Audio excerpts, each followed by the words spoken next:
Hey y'all, CJ here. Before we start with this video, I wanted to let you guys know that this is a part 2 to a video that I posted a couple weeks ago. So definitely check that one out after you watch this one. But without further ado, let's just jump right into the video. Another big change I did to Exodus was a map update. This isn't the first time I changed the map of Exodus, so it changed quite a bit, to be honest. So let's take a look at how my previous attempts didn't work and why they didn't make the cut. So this is the first ever map that I created for the world of Exodus, which back then was called the world of Genesis. Oh, this does not look good. Okay, starting right off the bat, the climates do not make sense at all. You have one huge desert area, like Prohelia and Maltera were all just desert area, and Pelagia, which is inspired by, Indonesian cultures, it's just a whole bunch of islands and it just looks so broken up. And then you have Wallastan, which is another desert continent, and then you have Wolane, which is mainly just snow and ice. So the different climates are very striking and do not make sense at all. You have Terraskaya, which is super cold, which that makes sense because it's a pole, it's the South Pole. But then you have Eden over here, that is a tropical island located in the North Pole, and it's like, how does that make sense? So obviously this map had a lot of problems within it, but it was my first map that I ever created, and I do think that the style of it kind of got in the way and made it hard to understand like what was going on. But this map just has a lot of problems, and quickly I did not like it. But back then it kind of did match with the story that I was telling, but since the story did change, the map also had to change to fit with the new story that I was doing. The second map that I created, this one is a lot easier to understand, and the climates make a lot more sense, with the more tropical areas being in the middle of the map and the more temperate climates being more north, and you have your little islands here and stuff like that. But the thing I didn't like about this map was how much it looked like the real map. Like, you can definitely tell that this is Ireland, that this is Russia, China, and Japan, and India here, and then Indonesia and Vietnam over here, and all the way over here in this little isolated island was the culture that was going to be inspired by Mexico, which was where my main character was going to come from. This map was a sketch, and I kind of created it as a sketch and to only be a sketch because I knew that I wanted to change the original map, this map, because this map was just not working at all. But I didn't really know where to start and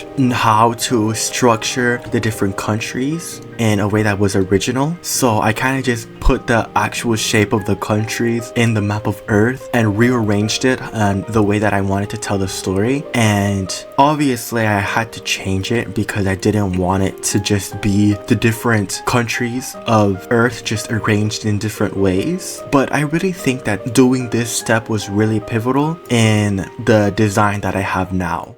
These next two maps share realistic terrains and climates. Before we move on, let me provide some context for why I chose to take this approach. As we all know, a map can make or break a world. They can either expand the world organically and feel immersive as a breathing, living, and eventful planet, or they can hinder the story by being too complicated or too simple. What I mean by this is, when a map is so big, it's hard for key places to harmonize and tell a larger narrative. An example can be the map in Genshin Impact. The map is so huge and has so many interweaving stories that it can feel overwhelming and hard to keep track of. With such a big map comes a lot of lore. Each region that gets introduced has its own story, world, culture, mythology, creatures, and lifestyle. Most of the time, this gets introduced in long chains of dialogue within the main quest, or super long exploration quests that don't have any voice acting. An example can be the Aranara quest. When Sumeru was introduced, so were the Aranara, fairy-like creatures that inhabit the forests of Sumeru. These creatures were not mentioned in any other story within Genshin Impact. I understand having creatures being unique to a region, but the story of the Aranara were dumped on the player in the form of an 11-hour side quest. Ain't nobody got time for that. To put this in perspective, the main story quest in Sumeru is about 14 hours long with 38 minutes worth of cutscenes and voice acting, while the Aranara quest is 3 hours shorter with no voice acting and 3 minutes worth of cutscenes. Bombastic sci-fi. This was gathered based on my own experience playing the game and impact the game left on me. Everybody is justified in their own opinions when it comes to a video game. These are just my thoughts on Genshin Impact. But knowing this, I wanted my map to feel big and immersive so that multiple stories can branch off of it, but simple enough where all the regions and stories are interconnected and affect one another. To do this, I looked up on YouTube how to make a good map.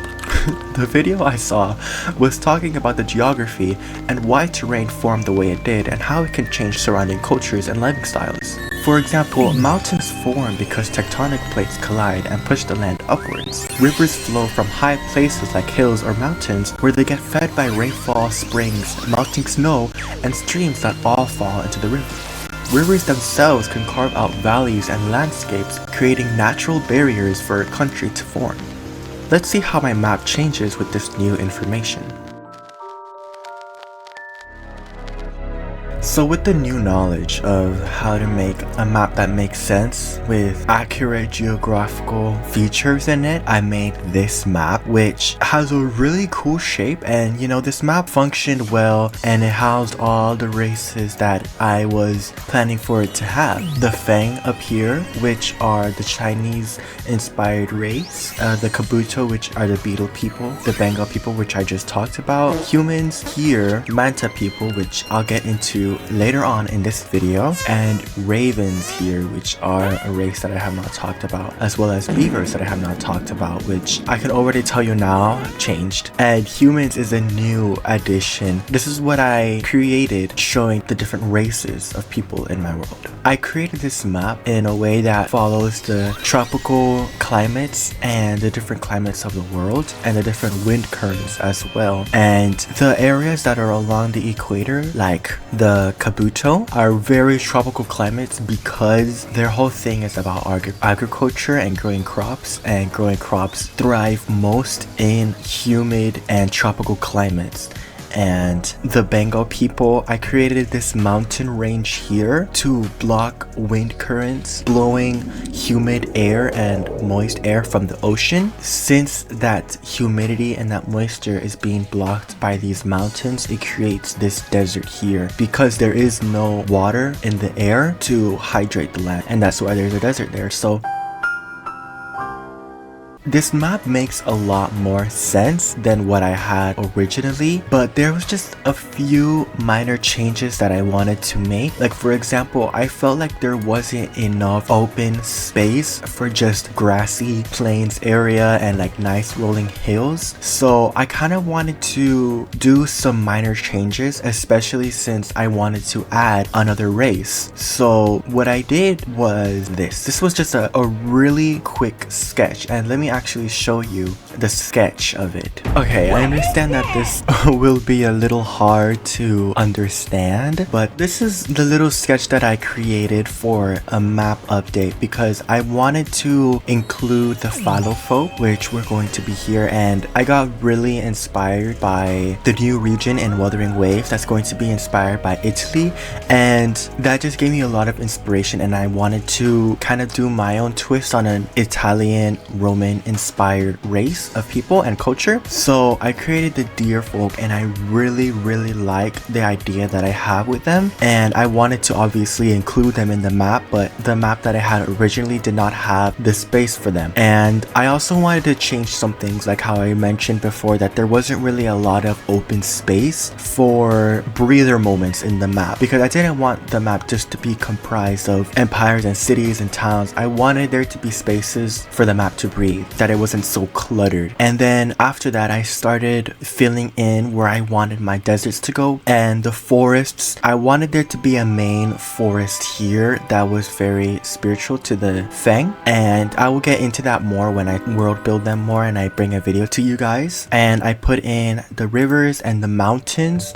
I really love the different types of mountains like I have. Like I have the plateaus here and the more rounded top mountains that you find in China. And then just the normal stony peak mountains that you have here. And from there, I plotted out where I wanted my main cities to go. This does not count the towns and the smaller villages. These are the main cities and the different empires that are within. Like you have the Empire of the Deer people, which is inspired by the Roman Empire, and the Chakma Empire of the Bengal people, and the Empire of the Fang. And then you have the capitals. And then I also did a little sketch of the tectonic plate so that I know where to put the mountains. From there, I came up with this. So I thought it was nice. I moved around some parts, like the Kabuto nation that was originally here facing the south side. I moved it so that it's closer to the equator so that it matches with that tropical climate, because obviously if it's near the south side, it's going to be in a more temperate climate instead of a tropical climate, which is not what I wanted. And other than that, it's just a few little minor changes that I did here and there. And then I started comparing it to the old map that I had, and I really liked the shape of this map. I thought it was a really cool dynamic shape language, and I feel like it matched with the style more that I'm going for. And I feel like this map feels more of like a blob, you know?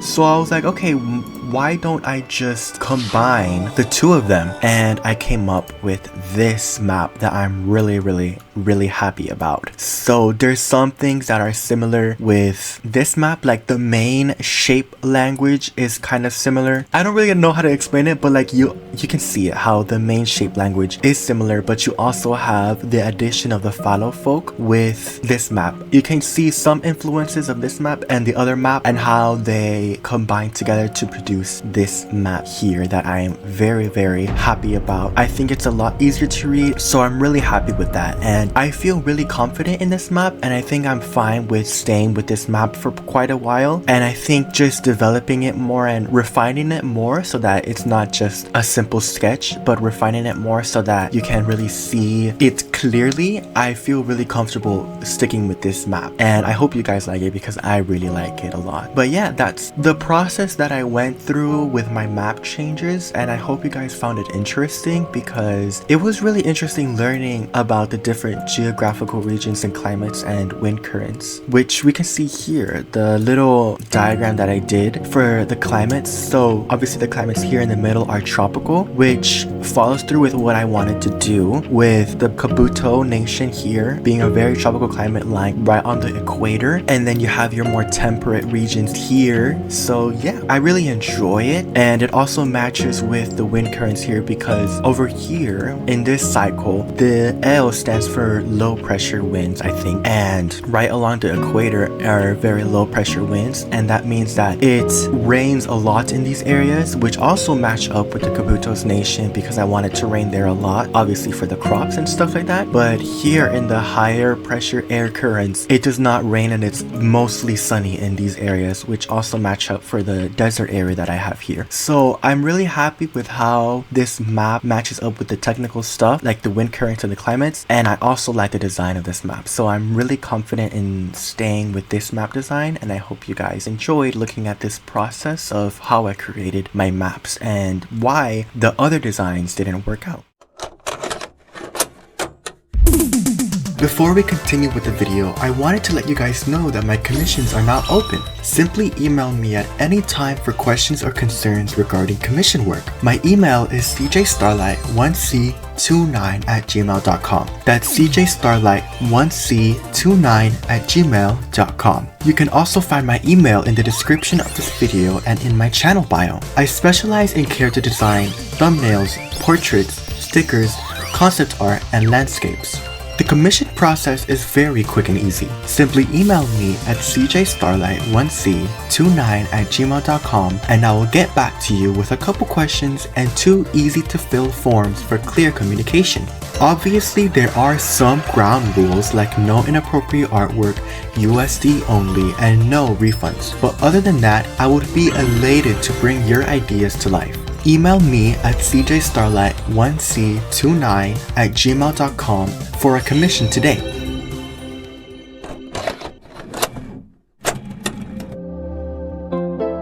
Let's take a break from the bigger changes to Exodus and focus on some smaller changes I made. Talking about the Kabuto, I changed their design a little bit, so let's see how I changed it. This was their old design that I used in the world building video where I brought them up and I talked about them. I had a shell here where allowed for a transition between the wings and the body that looked fine and it looked appealing. A thing that I wanted to change about it was I wanted to give him an extra pair of arms to enforce like the beetle body. So I wanted to give them another pair of arms and I wanted to redo the chest piece because I thought it looked a little too simple, a little too boring. So this is the change that I made. So with the changed breastplate, this allows for the beetle arms to come out through here, and it also allows for more mobility in the shoulders and in the arms. Like here you kind of have it, but it's very simplified and I wanted to refine it more. And here's how it looked. I changed it so that you don't have the arm coverings here or the extra shoulder pad here. It's just the one shoulder pad and then you just have the arm coming out from here, but the chest plate is the same. And I made the shell covering the wings a little bit smaller so that it's not completely covering the back, so it allows for more mobility in the spine, but it's still noticeable and I really like it. This doesn't show it colored, but I thought it would be really interesting since beetles have kind of a colorful and fun pattern on their shell. I thought it would be cool to expand that upon their chest plate, so that'll be really fun to experiment with. But I just wanted to show you guys this little change that I did to the Kabuto's design, and I hope you guys like it because I really like it. And I also changed the feet so that it looks more like beetle feet instead of normal human feet, because I think it'll be really fun to push those proportions more, to have a more focus on the upper body and have the lower body really simplified. So I hope you guys enjoy this design, and even though I am still in the concept stage, this does feel like a more finalized design for these people. On the topic of the people in Exodus, let's take a look at some other inhabitants. As you may or may not have noticed, I added 2 new people to the world of Exodus, the Manta folk and the Phow folk. The Manta folk are a Polynesian-inspired race. They live in a small archipelago but spend most of their time beneath the waves. They are most connected with the land and believe that all elements, living and non-living, are connected through one entity, one water. Not much is known about this small civilization and they prefer to keep it like that. Let's take a dive into their design. So the Manta people were honestly really fun to design and conceptualize. Okay, so let me tell you what I wanted to do. I wanted to have the Manta part be in the back instead of their legs being the Manta part, because I wanted them to still walk on land and to still have legs, and I thought it would be cool if the Manta part looked like wings and they had like a tail. But when it came to actually designing the clothes for them, it was honestly a little bit difficult and a little bit complicated. I came up with some really weird designs when I was first thinking about them, which I'll put them on the screen now. But it was honestly really difficult since the whole back was going to be covered with, you know, the Manta part obviously, so they couldn't just put on a shirt like normal. So I had to come up with a different way of how the clothing works. But I think I was able to come up with a good way that allows for, you know, customizable clothing and different clothing options while still adapting to the Manta body. So I have it here how it looks like from the side. It's like a rope that wraps around the body. The pants get attached to the rope and the rope's tied around the neck so it supports the pants, and it goes just under where the tail begins because I wanted the tail to kind of be quite low, so it allows for the Manta part to fully cover the back so that it doesn't look like, you know, it's barely hanging on, if that makes sense. But I wanted the tail to be quite low, so having it tie around the neck allows for the pants to be supported in a way that makes sense. So this is the more rendered version of how the colors look, the combination of the Manta part, and how it blends in with the skin. I also really wanted to show the culture, that it's inspired by Polynesian culture with the markings and the different tattoos that are located on the character. And I thought it would be a really good opportunity to put those tattoos and markings on the Manta fins, since there is so much open space for that. So these markings here mean fish. These ones are waves. So this is the ocean and these are the waves. And these individual triangles represent shark teeth, but when they're put in an arrangement like this, it also represents the sun. So you have the sun, the ocean, and the fishes here. And here this spiral continues on to the other side. If I were to draw how the complete design of the spiral would be, you have the spiral like this, and then it transfers over like that. And if I'm not mistaken, it means the flow of time. And I thought that was really interesting, and it's a really integral part of who they are and how their culture is. And if we look at these tattoos and markings here, obviously this marking means waves and the ocean, and here this band of markings is fish scales, so this represents the fish of the ocean. And these X markings represent people, like a group of people, so you have people beneath the fish and waves, and the flow of time beneath the fish and waves and the sun. So I thought that was really cool to show that story through the markings. And these are the Manta people, and I'm really happy with how they came out, and I hope you guys enjoy them too, because the role they have on the story is pretty ambiguous, but I think it's really interesting, and I'm really excited to show you guys their role in the story. The Phow folk are a people inspired by ancient Greece, Rome, 18th century Italy, and Rococo France. They thrive off of overseas travel as they expand off the coast of their homeland. Known for their extravagant carnivals and masked festivals, they drive pop culture, making their presence known across the world of Exodus. As the smell of wine and rose oil fills the air, frivolities and laughter shimmers everywhere. Stunning statues and buildings glimmered in the hot sun while pastel dresses strode across the painted streets. Walking along the roads with the ocean scent riding on its sea breeze, elated voices talk of operas and the Oceanus Games. Bathe in the atmosphere of vogue, vanity, and zealousy, and visit the eternal city.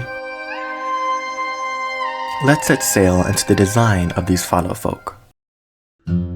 The Phow folk were really fun to design. I really enjoyed the painting process that I did with them, and I kind of went for a little bit of a different style with the thicker outline, outlining the silhouette and the deeper shadows. I think it looks pretty fun, but the design of the Phow folk were really fun to do. I love the deer back and the antlers and the ears, and the reason why the race and the majority of the people of this world are mixed with animal, but I do not want to disclose that yet. But the reason why their faces always stay constant is because I really wanted to make sure that each character had a likeness, and the animal part did not cover their face in any way, because I wanted to make sure that each character had a clear face that you can look at and that you can recognize. So that is a main integral part of the story, so that's why none of the characters have their faces covered by the animal part. But obviously you can see that this clothing here is inspired by ancient Greece, and it was really fun to do. But I really enjoy how I did the back so that it is still open, so that you can see the fur of the deer and the different patterns of the fallow deer. But I have the white rope dangling from the two golden hoops so that it kind of matches with the white tunic that covers the front, but it still allows you to see the back of the fallow people's design. I really enjoy how they look, and I know I've been saying this a lot, but I really do feel like I'm getting to a point in this story where I'm getting to a more finalized state and a more confident state with how the characters look and where the story is. So I am really happy with how this race is, and I'm super excited to continue fleshing them out more and their people and culture, and I'm very excited to bring you guys along with it too. But other than that, I really wanted their beliefs to center around Greek mythology, obviously, and you probably heard a little bit of that when I was talking about the preview introducing them with the Oceanus Games, and I really want their entire culture to be surrounding the ocean. So it's going to be really interesting to see how that plays with the Manta people and what they think of the Manta people. So I'm really excited to play around with that and bring that to you guys. And I really hope you guys enjoy this drawing and this type of style, because I really want to develop it more and see where it can go. So yeah, that's the Phow folk. Expect more of these people because their role in the story is pretty pivotal, and I'm very excited to show you guys.